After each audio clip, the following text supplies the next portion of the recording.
Il y a plus de 10 ans, Jérôme Kerviel était désigné comme le responsable tout trouvé d'une fraude à 5 milliards. L'ancien trader de la Société Générale est passé du cauchemar au rêve éveillé qu'il vit aujourd'hui en tant que père d'une petite fille. Une enfant qui est le plus beau cadeau pour celui qui fête ce samedi 11 janvier ses 43 ans. Pour parler vulgairement, c'est une vie de merde. C'est par ces mots que Jérôme Kerviel avait décrit son quotidien en septembre 2013 dans les colonnes de 20 minutes.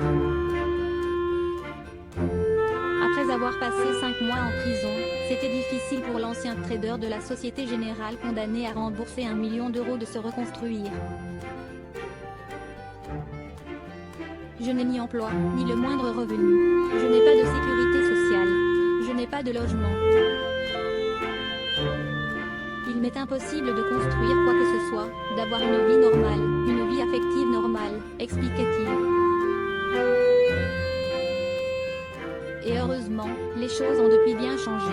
Celui qui aurait pu passer à côté de sa vie le titre d'un de ses livres, est en train de la vivre pleinement que jamais.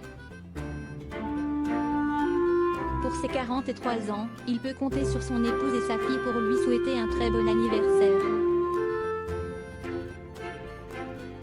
Une spectaculaire évolution pour celui qui racontait en 2017 dans le Télégramme rêver d'une vie de famille.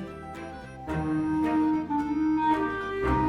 après, c'est un homme comblé de bonheur qui raconte comment son épouse et sa fille l'ont sorti de la galère.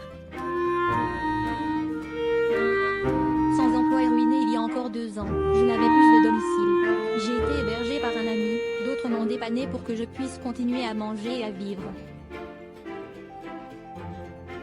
Et puis, j'ai rencontré ma femme et j'ai aujourd'hui le grand bonheur d'être papa d'une petite fille dont je m'occupe beaucoup, avait-il expliqué lors d'une conférence le 17 octobre dernier.